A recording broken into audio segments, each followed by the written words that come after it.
শুক্রবার জুমার দিন দুপুর 12টা থেকে 2টার মধ্যে আল্লাহর এই খাস নামটি ধরে যদি আপনি 11 বার পাঠ করতে পারেন, এরপরে আপনি আল্লাহর কাছে যা চাইবেন আল্লাহ রাব্বুল আলামিন তার ওই গোলামটাকে তাই দান করবেন। সুবহানাল্লাহ পড়েন।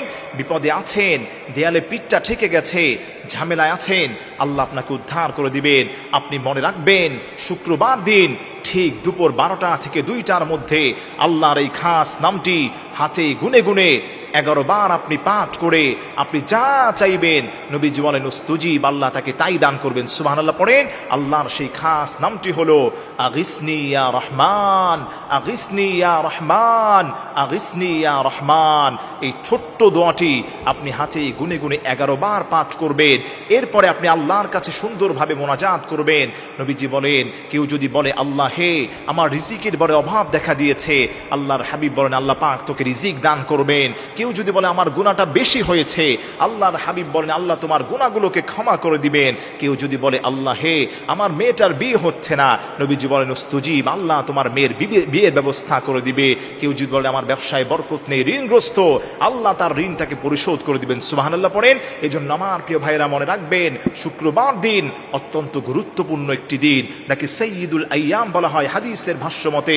সমস্ত দিন থেকে সর্দার যাকে বলা হয়, এবং এই শুক্রবার দিনকে সাপ্তাহিক ঈদের দিন বলা হয়। শুক্রবার দিন বেশ কিছু সময় আছে, এর মধ্যে অন্যতম সময় হচ্ছে দুপুরবেলা, দুপুর 12টা থেকে 2টার মধ্যে।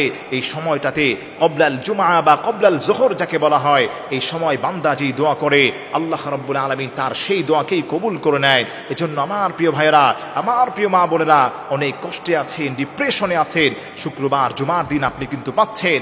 আল্লাহর কাছে আপনি দোয়া করেন, আল্লাহ আপনার দোয়াগুলোকে কবুল করে নেবেন। মুহাদ্দিসিন ইকরাম ব্যাখ্যা করেছেন শুক্রবার দিন এমন একটি সময় যেই দিনটাতে আল্লাহ পাক মুসলমানদেরকে মাফ করে দেন। আল্লাহ পাক আদম আলাইহিস সালামকে এই দিনে আল্লাহ পাক সৃষ্টি করেছেন এবং তার তাওবাকে আল্লাহ পাক এই দিনেই কবুল করেছেন। সুবহানাল্লাহ পড়েন।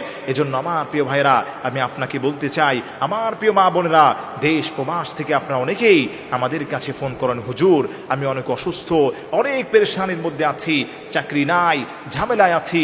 আপনাকে আমি বলছি মনে রাখবেন শুক্রবার দিন দুপুর 12টা থেকে 2টার মধ্যে এই সময় একা নির্জনে বসার চেষ্টা করবেন। মা বোনেরা বাসায় বসে, পুরুষ যারা আছেন মসজিদে বসে অথবা বাসায় এসে আপনি সুন্দরভাবে পাক পবিত্র স্থানে, পাক পবিত্র শরীরে আপনি এক জায়গায় বসে আপনি সুন্দরভাবে 3 বার দুরূদ শরীফ পড়বেন। মনে রাখবেন যেই দোয়ার পূর্বে দুরূদ শরীফ পড়া হয় আল্লাহ পাক সেই দোয়াগুলোকে কবুল করেন। আপনি দুরূদ শরীফ 3 বার হাতে গুনে গুনে পড়বেন।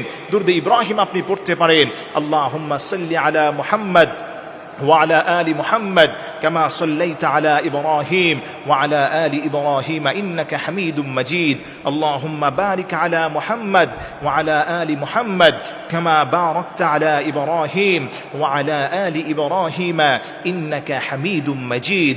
এই দুরূদ শরীফটি 3 বার আপনি পড়বেন, অথবা সাল্লাল্লাহু আলাইহি ওয়াসাল্লাম এই দুরূদটাও আপনি 3 বার পড়তে পারেন।